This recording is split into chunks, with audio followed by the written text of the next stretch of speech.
الحمد لله نحمده ونستعينه ونستغفره ونؤمن به ونتوكل عليه ونعوذ بالله من شرور أنفسنا ومن سيئات أعمالنا من يهده الله فلا مضل له ومن يضلل فلا هادي له ونشهد أن لا إله إلا الله وحده لا شريك له ونشهد أن سيدنا نبينا مولانا محمد عبده ورسوله أما بعد فقد قال الله تعالى في القرآن العظيم والفرقان المجيد فأعوذ بالله من الشيطان الرجيم بسم الله الرحمن الرحيم إن الذين آمنوا وعملوا الصالحات كانت لهم جنات الفردوس نزلا خالدين فيها لا يبغون عنها حولا صدق الله العظيم. وقال نبينا عليه الصلاة والسلام الصوم جنة ما لم يخرقها أو كما قال عليه الصلاة والسلام. கண்ணியத்திற்கும் மரியாதைக்கும் உரிய பெரியோர்களே, சகோதரர்களே, தாய்மார்களே, அளவிலா கருணையும் நிகரிலா கிருபையும் கொண்ட எல்லாம் வல்ல அல்லாஹ் ரப்பல் ஆலமீன் மனித வாழ்க்கையை எப்படி அமைத்திருக்கிறான் என்றால், மனிதன் பலகீனமான மனிதன், பலகீனமான அடிப்படையில் படைக்கப்பட்டவன். மனிதன் பலகீனமான குணாதிசயங்களோடு படைக்கப்பட்டவன். அவனுடைய பலகீனங்களினால் அவன் பல்வேறு சமயங்களிலே, பல்வேறு நேரங்களிலே பாதிப்புகளுக்கு உள்ளாக்கப்படும் பொழுது, அந்த பாதிப்புகளிலிருந்து அந்த மனிதன் தன்னை தற்காத்துக் கொள்ள வேண்டியது எப்படி?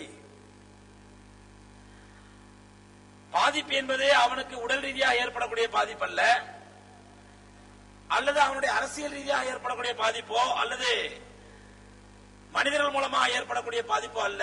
மாறாக அவனுடைய மறுமையை பாழாக்குவதற்கும் அவனுடைய சொர்க்கத்தை விட்டு அவனை தூரமாக்குவதற்கும் எல்லா நேரங்களிலும் சூழ்ச்சி செய்து துடித்துக் கொண்டிருக்கக்கூடிய ஷைத்தான் மூலமாக ஏற்படக்கூடிய அந்த பாதிப்புகளில் இருந்து மனிதன் தன்னை எப்படி தற்காத்துக் கொள்ள வேண்டும் என்பதையும் ரப்பல் ஆலமீன் சில திட்டவட்டமான சில கைட்லைன்ஸ், சில வழிமுறைகளின்படி அல்லாஹ் ரப்பல் ஆலமீன் நமக்கு வகுத்து தந்திருக்கின்றான்.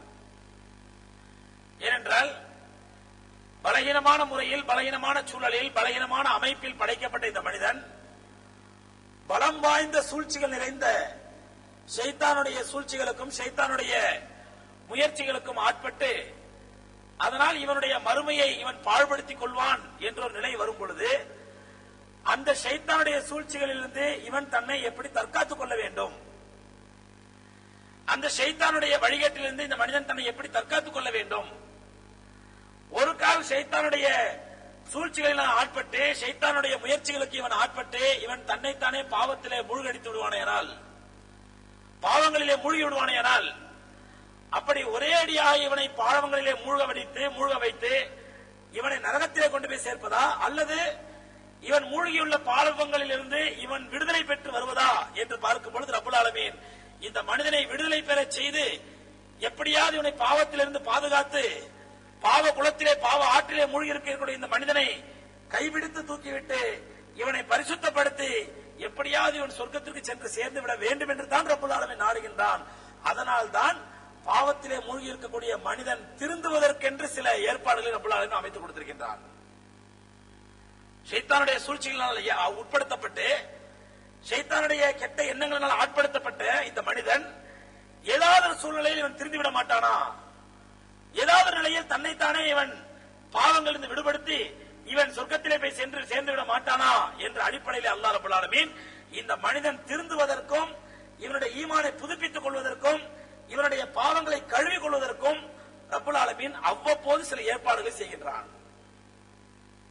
அருமை சகோதரர்களே, அல்லாஹ்வுடைய தீன் இஸ்லாத்தை பொறுத்தவரை அல்லாஹ் சுப்ஹானஹு வ தஆலா நமக்கு எப்படி அமைத்துக் கொடுத்திருக்கிறார் என்றால், வெளிநாட்டிலிருந்து உதாரணமா வெளிநாட்டிலிருந்து ஒரு இயந்திரம் புதிதாக இந்தியாவுக்கு அல்லது நம்ம நாட்டுக்கு இறக்குமதி செய்யப்படுகின்றது.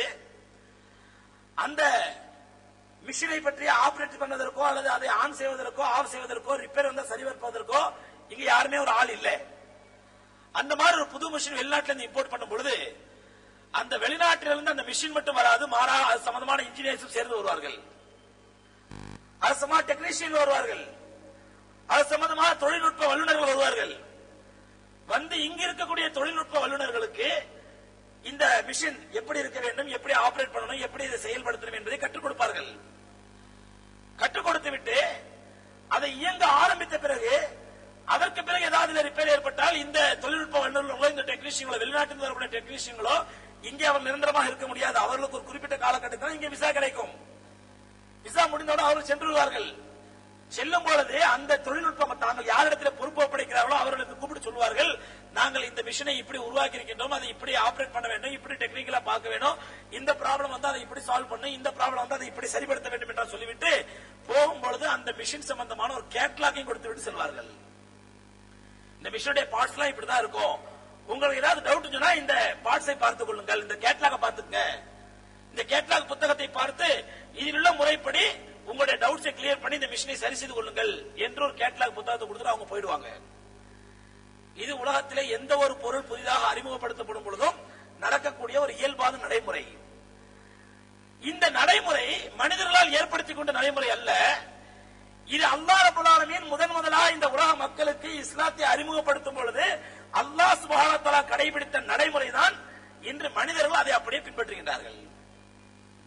அல்லாஹ் சுப்ஹானஹு வ தஆலா எப்படி இந்த நடைமுறை ஆரம்பித்து வைத்தான்? இஸ்லாம் என்ற ஒரு புது மிஷின், இந்த மக்களுக்கு ஒரு அறிமுகம் இல்லாத ஒரு இயந்திரம், மனிதர்களை பண்படுத்தக்கூடிய இயந்திரம், மனிதர்களை மனிதர்களாக உருவாக்கக்கூடிய ஒரு இயந்திரம் இந்த உலகத்திற்கு முதலாக அறிமுகப்படுத்தப்படும் பொழுது இந்த உலக மக்களுக்கு அது வித்தியாசமாக தெரிகிறது, ஆச்சரியமாக தெரிகிறது. இது என்ன இயந்திரம்? இது எப்படி மனிதனை பண்படுத்தும்? இந்த இஸ்லாம் என்ற இந்த இயந்திரம் எப்படி மனிதனை நல்லவனாக மாற்றும்? இந்த இஸ்லாம் என்ற இயந்திரம் எப்படி மனிதனை மிருகத்தன்மையிலிருந்து பாதுகாத்து மனிதனை மனிதனாக எப்படி இது வாழ வைக்கும் என்று மக்கள் ஆச்சரியப்படும் பொழுதுதான் அல்லாஹ் ரப்பல் ஆலமீன் இந்த இஸ்லாம் சம்பந்தமான டெக்னீஷியன்களை உலகத்திற்கு அனுப்பி வைத்தான். அவர்கள் தான் நபிமார்கள். இஸ்லாம் வரும்பொழுது நபிமார்களும் சேர்ந்து வந்தார்கள். இந்த உலகத்திற்கு இஸ்லாம் அறிமுகப்படுத்தும் பொழுது ரப்பல் ஆலமீன் நபிமார்கள் என்ற டெக்னீஷியன்களையும் நபிமார்கள் இன்ஜினியர்களையும் அனுப்பி வைத்தான். அந்த நபிமார்களுக்கு இந்த உலகத்தில் நிரந்தரமாக வாழ்வதற்கு விசா கிடைக்காது. அவர்களுக்கு என்று ரப்பல் ஆலமீன் ஒரு குறிப்பிட்ட விசாவை கொடுத்தான், அனுப்பியிருந்தான். அந்த விசா காலம் முடியும் வரை அந்த நபிமார்கள் அந்த இயந்திரத்தை அவர்கள் இயக்கி காட்டினார்கள். இஸ்லாம் என்பது இதுதான். இதனுடைய ஒரு பார்ட் தொழுகை என்பது இப்படித்தான் இருக்க வேண்டும். இதனுடைய இன்னொரு பார்ட் நோன்பு என்பது இப்படித்தான் இருக்க வேண்டும். இதனுடைய இன்னொரு பகுதி ஹஜ் என்பது இப்படித்தான் இருக்க வேண்டும். இந்த ஹஜ்ல இந்த குறைபாடுகள் ஏற்பட்டால் இப்படி நிவர்த்தி செய்ய வேண்டும், இந்த நோன்பில இந்த ஃபால்ட் ஏற்பட்டால் இப்படி கரெக்ட் பண்ண வேண்டும், இந்த தொழுகையில இப்படி ஒரு ஃபால்ட் ஏற்பட்டால் அதை இப்படி சால்வ் பண்ண வேண்டும் என்று அந்த முறைகள் எல்லாம் அந்த டெக்னீஷியன்கள், இஸ்லாத்தை முழுமையாக அறிந்த டெக்னீஷியன்கள், அந்த இன்ஜினியர்கள் இருந்து கற்றுக் கொடுத்தார்கள். கற்றுக் கொடுத்து அந்த டெக்னீஷியன்களில் அந்த இன்ஜினியர்களில் கடைசியா இந்த உலகத்திற்கு வந்த டெக்னீஷியன் தான் எம்பெருமானார் ரசூல் கரீம் ஸல்லல்லாஹு அலைஹி வஸல்லம் அவர்கள். அவர்களுக்குள்ள விசா இந்த உலகத்தில் முடிந்து, இந்த ஊரில் அவர்களுக்குள்ள விசா முடிந்து அவர்கள் இந்த ஊரை விட்டு செல்லும் பொழுது, இந்த உலகத்தை விட்டு செல்லும் பொழுது அவர்கள் தங்களுடைய உம்மத்தினிடத்தில் பொறுப்பை ஒப்படைத்தார்கள். எப்படி? நான் சென்ற பிறகு இந்த இயந்திரத்திலே, இஸ்லாம் என்ற இயந்திரத்திலே, மனிதர்களை பண்படுத்தக்கூடிய மனிதர்களை மனிதர்களாக வாழ வைக்கக்கூடிய இந்த இயந்திரத்திலே உங்களுக்கு ஏதாவது சந்தேகம் இருந்தால், இது ஆபரேட் பண்ணும் பொழுது ஏதாவது ஒரு குளறுபடிகள் ஏற்பட்டால், அது டெக்னிக்கலா உங்களுக்கு ஏதாவது புரியவில்லை என்றால், தரக்து ஃபீக்கும் அம்ரைன் லன் தமில்லு மா தமஸ்ஸக்து பிஹிமா கிதாபுல்லாஹ் வ சுன்னத் ரசூலில்லாஹ். எம்பெருமானார் ஸல்லல்லாஹு அலைஹி வஸல்லம் இந்த உம்மத்திற்கு நான் உங்களை விட்டு பிரிய போகின்றேன், என்னுடைய விசா முடிந்து விட்டது, இஸ்லாம் என்ற ஒரு அற்புதமான இயந்திரத்தை உங்களுக்கு ஒப்படைக்கின்றேன். இந்த இயந்திரத்திலே நான் சென்ற பிறகு உங்களுக்கு ஏதாவது சந்தேகம் ஏற்பட்டால், அதை பின்பற்றும் பொழுது ஏதாவது இடையூறு ஏற்பட்டால், அதை பின்பற்றும் பொழுது ஏதாவது தடங்கள் ஏற்பட்டால் அதை எப்படி நிவர்த்தி செய்து கொள்ள வேண்டும்? ஒரு கேட்லாக் புத்தகத்தை பெருமானார் ஸல்லல்லாஹு அலைஹி ஒப்படைத்து விட்டார்கள். அதைத்தான் சொன்னார்கள், தரக்து ஃபீக்கும் அம்ரைன், உங்களிடத்தில் இரண்டு விஷயங்களை விட்டு செல்கின்றேன். நான் சென்ற பிறகு உங்களுக்கு ஏதாவது இஸ்லாம் என்ற இயந்திரத்தில் ஏதாவது சந்தேகம் ஏற்பட்டால் அதை சரி செய்து கொள்வதற்காக இரண்டு விஷயங்களை விட்டு செல்கின்றேன். கிதாபுல்லாஹ், ஒன்றே அல்லாஹ்வுடைய வேதம் என்ற கேட்லாக், இஸ்லாத்தை பற்றி அக்குவேரா ஆணிவேரா தெரிந்து வைத்திருக்கக்கூடிய புரிந்து வைத்திருக்கக்கூடிய ரப்பல் ஆலமீன் அதனுடைய முழு வடிவத்தையும் புத்தக வடிவிலே நூல் வழியில் நமக்கு வழங்கிய அல்லாஹ்வுடைய குர்ஆன். இன்னொன்று என்னுடைய பிராக்டிகல் டெக்னிக்கல், என்னுடைய செயல் ரீதியான தொழில்நுட்பம், இஸ்லாத்தை பற்றிய தொழில்நுட்பம். நான் எப்படி இஸ்லாத்தை பின்பற்றி வாழ்ந்தேன், நான் எப்படி இஸ்லாத்தை முழுமையாக பின்பற்றினேன் என்னுடைய வாழ்க்கையிலே, நான் எப்படி மற்றவர்களுக்கு ஒரு முன்மாதிரியாக இருந்தேன், என்னை போன்ற மனிதர்கள் இந்த உலகத்தில் கியாமத் வரக்கூடிய மனிதர்கள் வாழ்வதற்கு நான் எப்படி ஒரு முன்னுதாரணமாக முன்மாதிரி மனிதனாக வாழ்ந்தேன் என்ற என்னுடைய சுன்னத்துக்கள். இந்த இரண்டையும் உங்களிடத்தில் விட்டு செல்கின்றேன். இந்த இரண்டையும் பின்பற்றி அல்லாஹ்வுடைய தீனுல் இஸ்லாம் என்ற இயந்திரத்தை நீங்கள் இயக்கும் வரை லன் தலில்லு, ஒருபோதும் நீங்கள் வழிகட்டு போய்விட மாட்டீர்கள் எம்பெருமானார் ஸல்லல்லாஹு அலைஹி சொல்லிவிட்டு சென்றார்கள். அன்பு சகோதரர்களே, அந்த அடிப்படையில் தான் அல்லாஹ் ரப்பல் ஆலமீன் மனிதர்களை பண்படுத்துவதற்கு, மனிதர்களை மனிதர்களாக மாற்றுவதற்கு, மனிதர்களை நல்லவர்களாக வாழ வைப்பதற்கு ஒரு அற்புதமான மார்க்கமாக அல்லாஹ்வுடைய தூதர் ஸல்லல்லாஹு அலைஹி வஸல்லம் அவர்களால் நம்மிடத்தில் அமானிதமாக ஒப்படைக்கப்பட்ட இந்த தீனுல் இஸ்லாம், அந்த தீனுல் இஸ்லாத்தின் அடிப்படையிலே அல்லாஹ் சுப்ஹானஹு வ தஆலா சில வரைமுறை நமக்கு வகுத்து கொடுத்தான். நம்முடைய பாவங்களிலிருந்து நாம் திருந்துவதற்கு, நம்முடைய தவறுகளிலே மூழ்கி ஒரு மனிதன் தவறுகளை மூழ்கி இருந்தால் ஒரேடியாக மூழ்கி நாசமா போய் என்று ரப்பல் ஆலமீன் விட்டுவிடவில்லை. இவன் தவறிலிருந்து விடுபடுவதற்கு ஒரு வாய்ப்பு கொடுக்க வேண்டும், இவன் பாவங்களிலிருந்து விடுதலை பெறுவதற்கு ஒரு வாய்ப்பு கொடுக்க வேண்டும், இவன் தன்னைத்தானே சீர்திருத்திக் கொள்வதற்கு ஒரு வாய்ப்பு கொடுக்க வேண்டும், இவன் தன்னைத்தானே பண்படுத்திக் கொள்வதற்கு ஒரு வாய்ப்பு கொடுக்க வேண்டும் என்று ரப்பல் ஆலமீன் அற்புதமான வாய்ப்புகளை ஏற்படுத்தி கொடுத்தார். அதிலே ஒரு ஏற்பாடுதான் அல்லாஹ் ரப்பல் ஆலமீன் வழங்கிய அருள்மறை குர்ஆன். குர்ஆன் இறங்கியாச்சு, நம்மள்ட்ட முழுமையா இருக்குது அல்லாஹ்வுடைய வேதம். குர்ஆன் இறங்கிய பிறகும், குர்ஆன் நம்ம கைக்கு கிடைத்த பிறகும் மனிதர்கள் பாவங்கள் செய்கின்றோம், தவறுகளை செய்கின்றோம். நம்மை நாமே நல்ல இபாதத்துகளிலும் நல்ல வழிபாடுகளிலும் ஈடுபடுத்திக் கொள்வதில்லை, அல்லாஹ்வுக்கு பிடித்தமான காரியங்களை மட்டும் செய்வதில்லை. ஷைத்தானால் அங்கீகரிக்கப்பட்ட, ஷைத்தானால் நமக்கு நல்லது என்று காண்பிக்கப்பட்ட, அல்லாஹ்வால் கண்டிக்கப்பட்ட, தண்டிக்கப்பட்ட வன்மையான காரியங்களை புரிகின்றோம், பாவங்களை புரிகின்றோம். இப்படிப்பட்ட நேரத்திலே இந்த பாவங்களிலிருந்து விடுபடுவதற்கு தான் அல்லாஹ் சுப்ஹானஹு வ தஆலா முஸ்லிம்கள் ஒவ்வொருவருக்கும் ஒரு வாய்ப்பு கொடுத்தான். என்ன வாய்ப்பு? வருடத்திற்கு ஒரு முறை கிடைக்கக்கூடிய ஒரு அற்புதமான வாய்ப்பு, வருடத்திற்கு ஒரு முறை கிடைக்கக்கூடிய ஒரு சான்ஸ். இயர்லி அக்கவுண்ட் பார்ப்பதை போன்று, வருடாந்திர கணக்கு பார்ப்பதை போன்று உங்களுடைய வாழ்க்கையிலே, உங்களுடைய வியாபாரத்திலே, உங்களுடைய சொத்துக்களிலே, உங்களுடைய மற்ற நடைமுறைகளில் எல்லாம் நீங்கள் வருடாந்திர கணக்குகளை பார்ப்பதை போன்று உங்களுடைய பாவங்களுடைய விஷயத்திலும் நீங்கள் வருடாந்திர கணக்கு பார்த்துக் கொள்ளுங்கள்.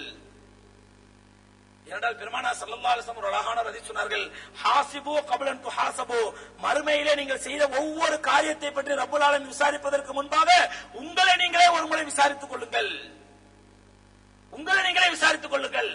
அப்படி ஒவ்வொரு தனி மனிதரும் தன்னுடைய தானே பரிசோதனை செய்து கொள்வதற்கு, தன்னைத்தானே சுய பரிசோதனை செய்து கொள்வதற்கு, சுய பரிசுத்தம் செய்து கொள்வதற்கு அல்லாஹ் ரப்பல் ஆலமீன் ஒரு இயர்லி அக்கவுண்ட், ஒரு வருடாந்திர கணக்கு பார்க்கும் ஒரு இடமாகத்தான், நேரமாகத்தான் ரப்பல் ஆலமீன் நமக்கு வழங்கி இருப்பது. இன்னும் ஒரு சில வாரங்களிலே வரக்கூடிய புனிதமிக்க ரமதான் மாதம். எம்பெருமானார் ஸல்லல்லாஹு அலைஹி வஸல்லம் அவர்கள் இந்த ரமதானுக்கு எவ்வளவு முக்கியத்துவம் கொடுத்தார்கள் என்றால், ரமதான் வருவதற்கு ஒவ்வொரு ஆண்டும் பெருமானார் ஸல்லல்லாஹு அலைஹி வஸல்லம் ஹயாத்தாக இருந்தவரை எத்தனை ரமதானை சந்தித்தார்களோ அத்தனை ஆண்டுகளிலும், அத்தனை ரமதான்களிலும் 2 மாதங்களுக்கு முன்பாகவே, ரஜபு மாதம் பிறந்தவுடனேயே, நமக்கு இப்பொழுதுதான் ஷாபான் பிறந்திருக்கிறது. ஷாபான் பிறந்து ஒரு நாட்கள் ஆகின்ற நம்ம எத்தனை பேருக்கு ஞாபகம் இருக்கு? ஷாபான்னா என்ன, ரஜப்னா என்ன, அது எப்ப வரப்போது நம்ம பல பேருக்கு ஞாபகப்படுறது இல்லை. என்றால் உலகம் வேகமாக இயங்கக்கூடிய வேகத்திலே, நம்முடைய துனியாவிலே, நம்முடைய வியாபாரத்திலே, நம்முடைய தொழில்துறையிலே நாம் ஈடுபட்டிருக்கூடிய விஷயத்துல இந்த விஷயங்களை பத்தி நம்ம பெருசா எடுத்துக்கிறது இல்லை. ஷாபான் எப்போ வருது, ரஜப் எப்போது, அது கவலைப்படுறது கிடையாது. அதனால்தான் ரப்பல் ஆலமீன் எம்பெருமானார் ஸல்லல்லாஹு அலைஹி வஸல்லம் அவர்கள் மூலமாக ஒரு அற்புதமான சுன்னத்தை நடைமுறைப்படுத்தி கொடுத்தான். எப்படி? பெருமானார் ஸல்லல்லாஹு அலைஹி வஸல்லம் அவர்கள் ஒவ்வொரு ஆண்டு ரமதான் வருவது பொழுதும் ரஜப் மாதத்திலேயே மக்களுக்கு ஞாபகப்படுத்த ஆரம்பித்துள்ளார்கள். அதான் 2 மாதங்களுக்கு முன்பாக, ரமதானுக்கு முன்பாக ஷாபான், ஷாபானுக்கு முன்பாக ரஜப். அந்த ரஜப் பிறை பிறந்த உடனேயே பெருமானார் ஸல்லல்லாஹு அலைஹி வஸல்லம் மக்களுக்கு ஞாபகப்படுத்த ஆரம்பித்துள்ளார்கள். யா அய்யுஹன்னாஸ், மக்களே, கத் ஹான லக்கும் ஷஹ்ருன் முபாரகா, உங்களிடத்தில் ஒரு முபாரக்கான மாதம் வந்து கொண்டிருக்கிறது, நெருங்கிக் கொண்டிருக்கின்றது, ஒரு அற்புதமான மாதம் நெருங்கிக் கொண்டிருக்கின்றது. அல்லது அன்ஸல ஃபீஹில் குர்ஆன், அந்த மாதத்தில் தான் ரப்பல் ஆலமீன் குர்ஆனை இறக்கி வைத்தான். அந்த மாதத்தின் சிறப்புகள் இப்படிப்பட்டது சிறப்புகளை எல்லாம் சொல்லி எம்பெருமானார் ஸல்லல்லாஹு அலைஹி வஸல்லம் மக்களை தயார்படுத்தியது மட்டுமல்ல, அந்த ரமதான் ரஜப் பிறை பிறந்த உடனேயே துஆ செய்ய ஆரம்பித்து விடுவார்கள். அல்லாஹும்ம பாரிக் லனா ஃபீ ரஜப வ ஷஅபான் வ பல்லிக்னா ரமதான். யா அல்லாஹ், இந்த புனிதமிக்க ரஜப் மாதத்திலும் ஷஅபான் மாதத்திலும் எங்களுக்கு பரக்கத்து செய்து ரமதான் வரை எங்களுடைய ஹயாத்தை நீடித்து வைப்பாயாக, ரமதான் வரை எங்களை கொண்டு போய் சேர்ப்பாயாக. என்றால் ரமதானிலே நாங்கள் அமல் செய்து, நல்ல அமல் செய்து, இபாதத் செய்து, எங்களுடைய பாவங்கள் கழுவப்பட்டு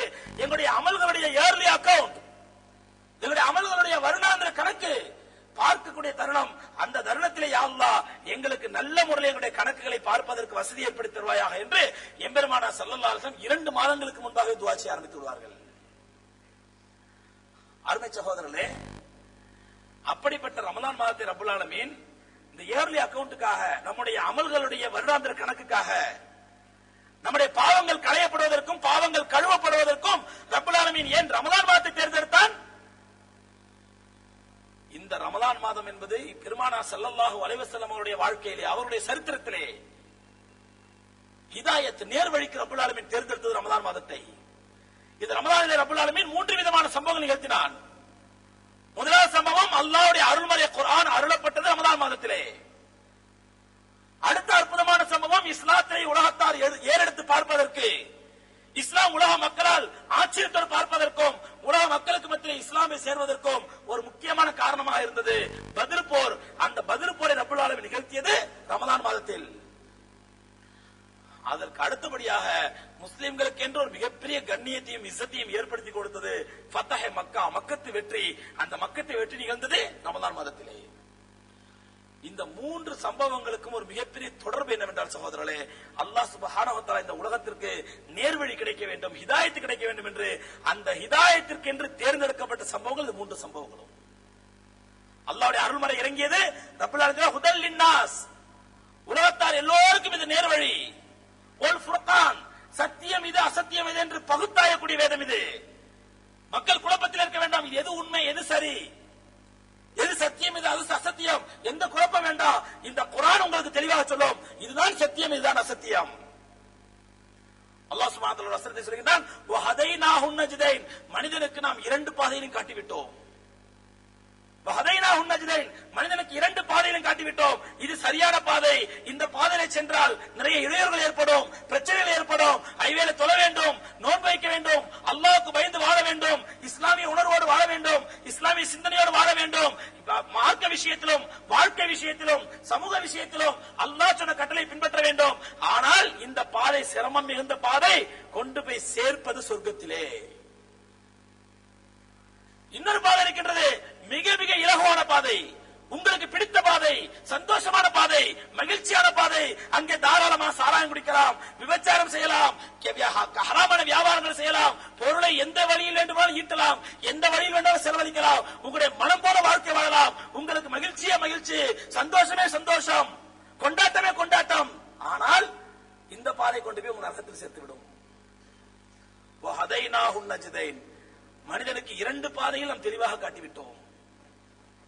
இதை மனிதன் இந்த 2 பாதைகளில் எதை தேர்ந்தெடுக்க போகின்றான்? அல்லாஹ் கேட்கிறான், எதை தேர்ந்தெடுக்க போகின்றான்? ஆக இப்படி அல்லாஹ்வுடைய குர்ஆன் இருக்கிறது, சத்தியத்தையும் அசத்தியத்தையும், சரியான பாதையும் நேரான பாதையையும், முறையான பாதையும் முறையற்ற பாதையும் தெளிவுபடுத்தி விட்டது. அதனால் தான் அல்லாஹ் ரப்பல் ஆலமீன் அருள்மறை குர்ஆனுக்கு ஃபுர்கான் என்று பெயர் வைத்தான். ஃபுர்கான் என்று அல்லாஹ் சுப்ஹானஹு வ தஆலா பெயர் வைத்தான். எப்படி குர்ஆன் என்பது ஒரு ஃபுர்கானோ, குர்ஆன் என்பது சத்தியத்தையும் அசத்தியத்தையும் பிரித்து காட்டக்கூடிய ஒரு விஷயமோ, அதே போன்று அல்லாஹ் சுப்ஹானஹு வ தஆலா அதே ரமலான் மாதத்தில் நடந்த பத்ர் போருக்கும் பெயர் வைக்கின்றான் யௌமுல் ஃபுர்கான், யௌமல் தகல் ஜமான். 2 கூட்டத்தாரும் நேரடியாக மோதிக்கொண்ட அந்த பத்ர் நாள் இருக்கின்றது, அதுவும் யௌமுல் ஃபுர்கான் தான். சத்தியத்தையும் அசத்தியத்தையும் இந்த உலகத்திற்கு பறைசாற்றியது.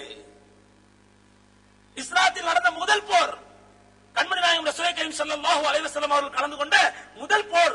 அந்த முதல் யுத்தத்திலே அல்லாஹ் சுப்ஹானஹு வ தஆலா எப்படிப்பட்ட ஒரு அற்புதத்தை நிகழ்த்தினான்? வெறும் 313 பேர், உடைஞ்சு போன கத்தி, துருப்பிடிச்சு போன வாளு, நொண்டி கழுத, செவிட்டு ஒட்டகம், குருட்டு யானை, இப்படி ஒன்றுமில்லாத ஜீவன்கள், எந்த விதமான பலமும் இல்லாத சக்தியும் இல்லாத பலகீனமான மக்கள், இவர்களை கொண்டு போய் நிறுத்தினார்கள். எப்படி? ஒரு பெருங்கொண்ட படைக்கு முன்னால் பலவழக்கும் வாளோடும் ஏற்பாடு செய்யப்பட்ட முறையாக திட்டமிடப்பட்ட ராணுவத்துக்கு முன்னால் ஒன்றுமே திட்டமிடாத நிராயுத பாலியரான ஒரு பலகீனமான மக்கள், இந்த வேலை உண்டுவிட்டால் அடுத்த வேலைக்கு என்ன செய்வது என்று ஏங்கிக் கொண்டிருக்கிற ஒரு பலகீனமான மக்கள் ஒரு பெரும் படைக்கு முன்னால் நிறுத்தப்பட்டார்கள். ஆனால் அல்லாஹ் சுப்ஹானஹு வ தஆலா அந்த பலகீனமான படைக்கு ஒரு மிகப்பெரிய மாபெரும் வெற்றியை கொடுத்தான். மாபெரும் வெற்றி. எப்படிப்பட்ட வெற்றி? மலக்குகளை பூமிக்கு அல்லாஹ் ரப்பல் ஆலமீன் இறக்குவதாக கேள்விப்பட்டிருப்போம், நாம் கதைகளில் பார்த்திருக்கலாம், சம்பவங்களில் பார்த்திருக்கலாம், அல்ல குர்ஆனில் பார்த்திருக்கலாம். ஆனால் அங்கே வாழ்ந்த மக்கள் முஸ்லிம்கள் மட்டுமல்ல, முஸ்லிம் அல்லாத காபிர்களும் அல்லாஹ்வுடைய தீன் இஸ்லாத்தை இதோடு அடியோடு அழித்து விடலாம் என்று கங்கணம் கட்டி கொண்டு வந்த காபிர்களும் மலக்குகள் இறங்குவதை கண்கூடாக பார்த்தார்கள், நேரடியாக பார்த்தார்கள். அப்படிப்பட்ட ஒரு அற்புதத்தை அல்லாஹ் சுப்ஹானஹு வ தஆலா நிகழ்த்தினான் இந்த பத்ர் போரிலே. அதனால் தான் அல்லாஹ் சொன்னான் யௌமுல் ஃபுர்கான் யௌமுல் தக்கல் ஜம்ஆன். அந்த இரண்டு படைகளும் மோதிய அந்த தினம் யௌமுல் ஃபுர்கான், சத்தியத்தையும் அசத்தியத்தையும் பிரித்து பார்க்கக்கூடிய நாள், பிரித்தறியப்பட்ட நாள். அந்த பத்ர் போர் நிகழ்ந்ததும் இந்த புனிதமான ரமதான் மாதத்திலே. அல்லாஹ்வுடைய அருள்மறை இறங்கியது ரமலான், மக்களுடைய ஹிதாயத்திற்கு காரணமாக இருந்த பத்ர் போர் நிகழ்ந்தது ரமலான். அடுத்து பெருமானார் ஸல்லல்லாஹு அலைஹி வஸல்லம் வாழ்க்கையிலே ஒரு கடைசி சம்பவமாக, அற்புத சம்பவமாக நிகழ்ந்தது மக்கத்து வெற்றி. எம்பெருமானார் ஸல்லல்லாஹு அலைஹி வஸல்லம் அவர்கள் மக்காவிலே நுழைந்தார்கள், மக்காவுக்குள் சென்றார்கள். எப்படி சென்றார்கள்? வெற்றி வீரராக. முஸ்லிம்களுடைய ராணுவம் மக்காவுக்குள் நுழைகின்றது. எதிர்ப்பதற்கு மக்காவிலே ஆள் இல்லை, ஏனென்று கேட்பதற்கு ஆள் இல்லை, சண்டை போடுவதற்கு ஆள் இல்லை. அத்தனை மக்களும் அடைக்கலம் தேடி அவரவருடைய வீடுகளுக்குள் சென்று தாழ்பால் போட்டுக் கொண்டார்கள், கதையை சாத்திக் கொண்டார்கள். அருமை சகோதரர்களே, இன்று உலகத்திலே எந்த ஒரு நாட்டுக்கும் எதிரி நாட்டு ராணுவம் உள்ளே நுழையும் என்றால் அந்த நாட்டு மக்களை அநியாயமான துவம்சம் செய்வார் என்பது உலக வரலாறு. அது இந்தியாவிலிருந்து இலங்கைக்கு சென்ற அமைதிப்படை என்ற ராணுவமாக இருந்தாலும் சரி, அல்லது காஷ்மீர் மக்களை ஒடுக்குவதற்காக காஷ்மீருக்குள் நுழைந்த இந்திய ராணுவமாக இருந்தாலும் சரி, எந்த நாட்டுக்குள் ராணுவம் நுழைந்தாலும் அந்த நாடு பாழாய் போய்விடும் என்பதற்கு இலங்கையா இருந்தாலும் சரி, காஷ்மீரா இருந்தாலும் சரி, உலகத்தில் நடக்கக்கூடிய வரலாறுகள் எல்லாம் சாட்சி அதற்கு. இந்த காஷ்மீர் என்ன நடந்துட்டு இருக்குது? அந்த மக்கள் பாவம், அப்பாவி மக்கள், அங்குள்ள சுற்றுலாத்துறையும் இயற்கை வளத்தை நம்பி இருக்கக்கூடிய மக்கள், அல்லாஹ்வுடைய ஒரு அற்புதமான பூமி. அந்த பூமியில வாழக்கூடிய அந்த அப்பாவி மக்கள் பாகிஸ்தான் என்ற ஒரு அநியாயமான நாட்டுக்கும் இந்திய ராணுவம் என்ற ஒரு அநியாயமான ராணுவத்திற்கும் இடையிலே மாட்டிக்கொண்டு தினம் தினம் தங்களுடைய உயிரை பிடித்துக் கொண்டில்லை, உயிரை விட்டுக் கொண்டிருக்கின்றார்கள் தினம் தினம். ஒரு பக்கம் அங்கே பாகிஸ்தான் அநியாயம் செய்து தீவிரவாதிகளை உள்ளே அனுப்புகிறார்கள், இன்னொரு பக்கம் இந்திய ராணுவம் தீவிரவாதிகளை கொள்கிறோம் என்ற பெயரிலே அப்பாவி மக்களை சுட்டுக் கொள்ளக்கூடிய அவல்களை தினம் தினம் நடந்து கொண்டிருக்கின்றது காஷ்மீரிலே. இதெல்லாம் எதற்கு சொல்கிறேன் என்றால், ஒரு பகுதியிலே ராணுவம் நுழைந்தால், தமிழிலே சொல்வார்கள் ஆமை புகுந்த வீடு உருப்படாது என்று, ராணுவம் புகுந்த நாடும் உருப்படாது. இது உலக வரலாறு. ஒரு துயரமான சம்பவத்தை நேற்று சொல்லியாக வேண்டும். கடந்த 5-6 ஆண்டுகளுக்கு முன்பாக நான் ஹஜ்ஜுக்கு சென்ற நேரத்திலே ஹரமிலே தொழுது கொண்டிருக்கிறேன். எனக்கு பக்கத்திலே ஒரு நண்பர் தொழுது கொண்டார். தொழுது முடிச்சு சலாம் கொடுத்து பேசிக் கொண்டிருக்கும் பொழுது என்னுடைய கையை பிடித்து எந்த ஊர் எந்த நாள் கேட்டா, நான் இந்தியால எங்க, நான் தமிழ்நாட்டில் மெட்ராஸ்ல வந்தேன். தமிழ்நாடு சொன்ன அவர் முகம் அப்படியே மாறி போச்சு, அப்படியே மாறி போச்சு. அப்ப நான் கேட்டேன், நீங்க இங்க? நான் மாஷா அல்லாஹ் அழகான தலப்பா கட்டி பெரிய தாடி வச்சு பார்க்கறதுக்கு வெள்ள வெள்ளையன்னு ரொம்ப அழகா இருந்தாரு. அப்போ நீங்க எந்த ஊர்னா? காஷ்மீர். அப்போ நான் ஓப்பனா கேட்டேன், தமிழ்நாடு சொன்ன மூஞ்சி டக்குன்னு மாறிச்சு, மூஞ்சி என்ன காரணம் அப்படின்னு. முகம் மாறிச்சு, என்ன காரணம்? அவர் தன்னுடைய துயர சம்பவத்தை சொன்னார். நான் காஷ்மீர்ல பாரமுல்லா மாவட்டத்தை சார்ந்தவன். எனக்கு இஸ்லாமும் தெரியாது, மார்க்கம் தெரியாது, அல்லாஹ்வும் தெரியாது, ரசூலும் தெரியாது, ஒண்ணும் தெரியாது. என்னுடைய தந்தை ஒரு டூரிஸ்ட் கைடு, அதே மாதிரி என்ன ஒரு டூரிஸ்ட் கைடா தான் ஆக்குனாரு. என்னுடைய வேலை என்னன்னு சொன்னா, நான் அங்க வர டூரிஸ்டுகளுக்கு சுத்தி காட்டுவேன், தங்கறதுக்கு ரூம் ஏற்பாடு பண்ணி கொடுப்பேன், தேவைப்பட்டா எனக்கு சாராயம் வாங்கிட்டு மது வாங்கிட்டு சொல்லுவாங்க, மது வாங்கிட்டு கொடுத்து ஒரு 5 ரூபா 10 ரூபா டிப்ஸ் கொடுப்பாங்க. இதுதான் என்னுடைய வாழ்க்கையா ஓடிக்கொண்டிருந்தது. இதுல மார்க்கம் எங்கே, இஸ்லாம் எங்கே, தீன் எங்கே, இதெல்லாம் எனக்கு ஒண்ணுமே தெரியாது. என்னுடைய குடும்பத்தில் நான், என்னுடைய தந்தை, என்னுடைய தாயார், என்னுடைய ஒரே ஒரு சகோதரி, நாங்க 4 பேர் தான் என் குடும்பத்தில் இருந்தோம். இந்த நேரத்தில் தான் ஒரு நாள் உங்களுடைய தமிழகத்தை சார்ந்த சகோதரர் சொன்ன சோகமான சம்பவம். உங்களுடைய தமிழ்நாட்டை சேர்ந்த ராணுவ வீரர்கள், மிலிட்டரிக்காரங்க எங்களுடைய பகுதிக்குள்ள, பாரமுல்லா மாவட்டத்தில் எங்களுடைய பகுதிக்குள்ள தீவிரவாதிகளை தேடுகிறவங்க பேர்ல வந்தாங்க. வந்து என்னுடைய வீட்டுக்குள் நுழைந்தார்கள். நுழைந்து நான் அந்த நேரத்தில் வீட்டுல இல்ல, என்னுடைய தாய், என்னுடைய தந்தை, என்னுடைய சகோதரி 3 பேர் மட்டும் இருந்தாங்க. எங்களுடைய வீட்டுக்குள் நுழைந்தவுடன் என்னுடைய தாயையும் தந்தையும் கட்டி போட்டு விட்டு அவர்கள் கண்ணெதிரிலேயே என்னுடைய சகோதரியை நேரடியாக 4 பேர் கற்பழித்தார்கள். யார்? ராணுவ வீரர்கள். இது அன்றாடம் நடக்கக்கூடிய நிகழ்வு. எந்த அளவுக்கு என்றால் பத்திரிகைகள் கூட, மீடியாக்கள் கூட காஷ்மீருக்குள்ள அனுமதி இல்லை என்ற அளவுக்கு மூடி மறைக்கப்படுகிறது. அங்கே முஸ்லிம்களுக்கு எதிராக நடக்கப்படக்கூடிய இனவெறி தாக்குதலும், முஸ்லிம்களுக்கு எதிராக நடக்கப்படக்கூடிய பகிரங்கமான மனித உரிமை மீறலும் அநியாயமாக மூடி மறைக்கப்படுகின்றன. இந்த தன்னுடைய மகளுக்கு நேர்ந்த கொடுமையை பார்த்தவுடன் என்னுடைய சகோதரி என்னோட தாய் தந்தையருக்கு முன்னாடி இப்படி ஒரு அவலங்களை ஏற்படுத்தி சொன்ன உடனே அப்ப நான் கேட்டேன், அவங்க தமிழ்நாட்டுக்காரங்க எப்படி தெரியுங்க பொழுது அவர் சொன்னார், அவங்க பேசிக்கிட்டு இருக்கும் போது தமிழ்ல பேசிக்கிட்டாங்களா. எங்க பக்கத்து வீட்டுக்காரங்க சொன்னாங்க, என்ன பேசிக்கிட்டாங்களா, என்னுடைய சகோதரி அவங்க காலை பிடிச்சு கதறும் பொழுது, என்னுடைய தாயின் தந்தையும் கதறும் பொழுது, காஷ்மீரத்து அழகிகள் உலகம் முழுவதும் பிரபலமானவர்கள், அப்படிப்பட்ட அழகிகள் எங்களுக்கு கிடைத்த பிறகு விட்டு செல்வதற்கு நாங்கள் பைத்தியக்காரர்களா என்று சொல்லிக்கொண்டே என்னோட சகோதரியை கற்பழித்தார்கள். அருமை சகோதரர்களே, பிறகு அந்த சகோதரி வீட்டை விட்டு புறப்பட்டு சென்றால் வெளியே, எங்கே போனானே இதுவரை எனக்கு தெரியல. தன்னுடைய மகளுக்கு நேர்ந்த நிலையினால் என்னுடைய தாய் பைத்தியமாகிவிட்டால், என்னுடைய தந்தை தூக்கில் மாட்டிக்கொண்டார். என்னுடைய குடும்பம் இப்படி சீரழிஞ்சு போன பிறகுதான் நான் மனம் நொந்து போய் அதற்கு அப்புறம் கொஞ்சம் ஜமாத்துல போன, தப்லீக் ஜமாத்துல போனேன். எனக்கு கொஞ்சம் இபாதத்தை இஸ்லாம் மார்க்கம் தெரிய ஆரம்பிச்சது. இப்ப நான் ஏதாவது ஒரு முஜாஹிதோட இயக்கங்களோட தீவிரவாத அமைப்புகளோட நான் சேரலாமான்னு யோசிச்சுட்டு, தீவிரவாத அமைப்புன்னு சொல்றது அவங்களுடைய பாஷையில. நான் அவருக்கு சொன்னேன், இல்ல நீங்க உங்களுடைய இபாதத்தை முதல்ல கவனம் செலுத்துங்க, உங்களுடைய மார்க்கத்துடைய பணிகளை செய்யுங்க. உங்களுக்கு குடும்பத்துக்கு ஏற்படும் நிலைமை வேற யாருக்காவது ஏற்படுத்தா அவங்களுக்கு உங்களால் மனிதாபிமான உதவிகளை அடிப்படையில் செய்யுங்க அப்படின்னு சொல்லி என்னால முடிஞ்ச அளவுக்கு ஒரு 5 நிமிஷம் அவருக்கு அட்வைஸ் பண்ணிட்டு வந்தேன். எதற்காக சொல்ற சகோதரர்களே, இந்த மாதிரி 1-2 சம்பவங்கள் பாதிக்கப்பட்டவர்கள் நேரடியாக சொல்லும்போது நமக்கு தெரியுது காஷ்மீர் நடக்கக்கூடிய அநியாயங்கள். இல்லைன்னா இன்னைக்கு நாளோட மேனியும் பொழுது வண்ணமாக அந்த மக்கள் ராணுவத்தை எதிர்த்தும் போலீஸ் எதிர்த்தும் ஆர்ப்பாட்டம் பண்றாங்க, கிளர்ச்சி பண்றாங்க, ரோட்ல கட்டம் போடுறாங்க. ஆனால் துப்பாக்கி குண்டுக்கு பலியாகி செய்தாக்கப்படுகிறார்கள். அன்பு சகோதரர்களே, இப்படிப்பட்ட ஒரு ராணுவம் ஒரு நாட்டுக்குள் புகுந்தால், ஒரு நகருக்குள் புகுந்தால் அந்த நாட்டையே நகரத்தையே துவம்சம் பண்ணி விடுவார் என்பதற்கு முன்னுதாரணமா இருக்கும் பொழுது, எம்பெருமானார் ரசூலுல்லாஹி கரீம் ஸல்லல்லாஹு அலைஹி வஸல்லம் அவர்களுடைய ராணுவம் மக்காவுக்குள் நுழைகின்றது. எப்படிப்பட்ட மக்கா? இதே மக்கத்து மக்கள் இதே ராணுவத்தை சித்திரவதை செய்து அடித்து துரத்தினார்கள். இந்த ராணுவம் தான் இந்த மக்களால் பாதிக்கப்பட்ட மக்கள். இவர்களுக்கு பயந்துதான் சொந்த வீட்டை விட்டு, நாட்டை விட்டு, விவசாயத்தை விட்டு, வியாபாரத்தை விட்டு ஓடினார்கள். அப்படி பாதிக்கப்பட்ட மக்கள் இப்பொழுது ராணுவ வீரர்களாக அந்த பகுதிக்குள் நுழைந்தால் அந்த பகுதி மக்கள் எப்படியெல்லாம் பழிவாங்கப்பட்டிருக்க வேண்டும், எப்படியெல்லாம் வஞ்சம் தீர்க்கப்பட்டிருக்க வேண்டும். ஆனால் எம்பெருமானார் ஸல்லல்லாஹு அலைஹி வஸல்லம் அவர்கள் சொன்னார்கள், யா அஹ்ல மக்கா லா தஸ்ரீப அலைக்கும் யௌம். மக்கத்து வாசிகளே, இன்றைய தினம் நான் எந்த விதமான பழிவாங்கு நடவடிக்கை ஈடுபட போறதில்லை. உங்கள் மீது எந்த விதமான பழிவாங்குதல் கிடையாது. மன் தகல பைத அபீ சுஃபியான் ஃபகத் ஆமீன். யார் அபூ சுஃபியான வீட்டுக்குள் ஓடி நுழைந்து கொண்டாரோ அவர் பாதுகாப்பு பெற்றவர். யார் உங்களுடைய வீட்டுக்குள் நுழைந்து கொண்டு தாழ்பால் போட்டுக் கொண்டாரோ அவர் பாதுகாப்பு பெற்றவர். யார் எங்களை எதிர்த்து சண்டையிட வருகிறாரோ அவரோடு மட்டும்தான் நாங்கள் சண்டையிடுவோம். உலகத்திற்கே ஒரு அற்புதமான முன்மாதிரியான ஒரு அறிவிப்பை பெருமானார் ஸல்லல்லாஹு அலைஹி வஸல்லம் செய்தார்கள்.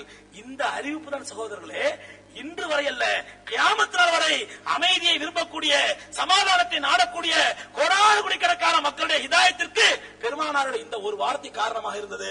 அந்த சம்பவம் நிகழ்ந்தது புனித ரமதான் மாதம். அன்பு சகோதரர்களே, அப்படிப்பட்ட ரமலானை நாம் வரவேற்க காத்திருக்கின்றோம், எதிர்கொள்ள காத்திருக்கின்றோம். எப்படி வரவேற்க வேண்டும் ரமலானை?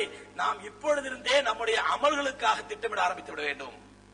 ரமலான் வந்தால் இன்னைக்கு பெண்கள் என்னன்னு சொன்னா, ரமலான் மாசம் வந்துருச்சுன்னா வீட்டுல அதற்கான தயாரிப்புகள் ஆரம்பிச்சிருவாங்க, விதவிதமான உணவு பதார்த்தம் செய்ய ஆரம்பிச்சிருவாங்க. ரமலான் வருது, சொல்ல போனா பட்டி கிடக்கிற மாசம், பட்டி கிடக்கிற மாசத்துல விதவிதமா சாப்பிடறதுக்காக தயாரிப்பு செய்ய ஆரம்பிச்சிருவாங்க. அது பெண்களுடைய வேலை. மற்ற திருடர்கள் கொள்ளைக்காரர்கள் இருக்காங்க பாருங்க, அவங்க பூரா வேஷம் போட ஆரம்பிச்சிருவான், தாடி வைக்க ஆரம்பிச்சிருவான், தொப்பி போட ஆரம்பிச்சிருவான். நாங்க சக்காத்து வாங்க போறேன், அதுதாங்க இதுதாங்க குமரகாரியம், அந்த காரியம் இந்த காரியம் ஏமாற்று பேரில் புறப்பட ஆரம்பித்து விடுவார்கள். இஸ்லாமிய இயக்கம் என்ற பெயரில் இயக்கங்கள் நடத்தி கொண்டிருக்கிறவர்கள் தங்களுடைய கேடர்களை தயார்படுத்த ஆரம்பித்துள்ளார்கள். ரமலான் வந்து விட்டது, நாம் அறுவடை செய்ய வேண்டிய காலம், எல்லாரும் வசூலுக்கு ரெடி ஆகணும், பிரஸ் பிரிண்டிங்ல ரசீது புக்கை அடிக்க கொடுக்கணும், கேடர்கள் தயாராகணும், நீ இந்த ஏரியா பிரிச்சுக்க, நீ இந்தியா ஏரியா பிரிச்சுக்க என்று இஸ்லாமிய இயக்கங்கள் அவர்கள் வசூலுக்கு ஆரம்பித்து விடுவார்கள். பாமர மக்கள், பொதுமக்களாகிய நாம் என்ன செய்ய வேண்டும்? அருமை சகோதரர்களே, நம்முடைய அமல்களுக்காக நாம் இப்பொழுதே திட்டமிட வேண்டும். நம்முடைய இபாதத்துகளுக்காக இப்போதே திட்டமிட ஆரம்பித்து விட வேண்டும். நாம் என்னென்ன இபாதத்துகளை செய்ய வேண்டும்? இன்ஷா அல்லாஹ் இந்த ரமலான் முதல் நம்மிடத்தில் இந்த இபாதத், இதுவரை இந்த இபாதத் நம்மகிட்ட இல்ல, அது நமக்கு தெரியும். ஒவ்வொருத்தரும் அவரவர் சுய பரிசோதனை செய்ய வேண்டும். சுய பரிசோதனை, என்ன நிலைமை என்ன என்று இதுவரை ஒரு பெரிய கெட்ட குணம் என்ன எனக்கு தெரியும். அதே போன்று ஒவ்வொருத்தருக்கும் அவரிடத்தில் கெட்ட குணம் என்ன அவருக்கு தெரியும். இன்ஷா அல்லாஹ் இந்த ரமலான் முதல் இந்த குற்ற குணங்களில் இன்னென்ன கெட்ட குணங்கள் ஒழிக்கப்பட வேண்டும். இந்த ரமலான் முதல் இன்னென்ன நல்ல அமல்கள் நம்மிடத்தில் ஆரம்பிக்க வேண்டும் என்று சகோதரரை நம்மை நாமே சுய பரிசோதனை செய்து நம்முடைய அமல்களுடைய இயர்லி அக்கவுண்ட் வருடாந்திர கணக்குகளை பார்த்துக் கொள்வதற்கு தான் இந்த புனித ரமலான். ஏனென்றால் ரப்புல் ஆலமீன் நாடுகின்றான் நாம் செய்யக்கூடிய பாவங்களை தொடர்ந்து செய்ய வைத்து பாவத்திலேயே மூழ்கடித்து எக்கடாக நரகத்துக்கு போ என்று ரப்புல் ஆலமீன் விரும்பவில்லை. ஏனென்றால் அவன் எம்பெருமானார் ஸல்லல்லாஹு அலைஹி வஸல்லம் சொல்வதை போன்று 70,000 தாய்களை விட மேலான அன்பு கொண்டவன், அவன் பாசம் கொண்டவன். அந்த ரப்புல் ஆலமீன் நம்ம நரகத்துக்கு செல்ல விரும்பவில்லை. அதனால் தான் திருந்துவதற்கு ஒரு வாய்ப்பு கொடுக்கின்றான்.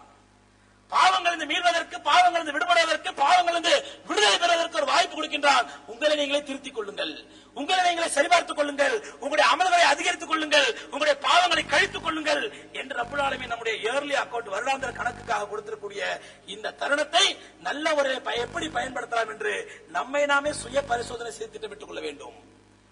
ரப்புல் ஆலமீன் அப்படிப்பட்ட திட்டமிடக்கூடிய மக்களாக நாம் அனைவரையும் ஆக்கி அருள்வானாக.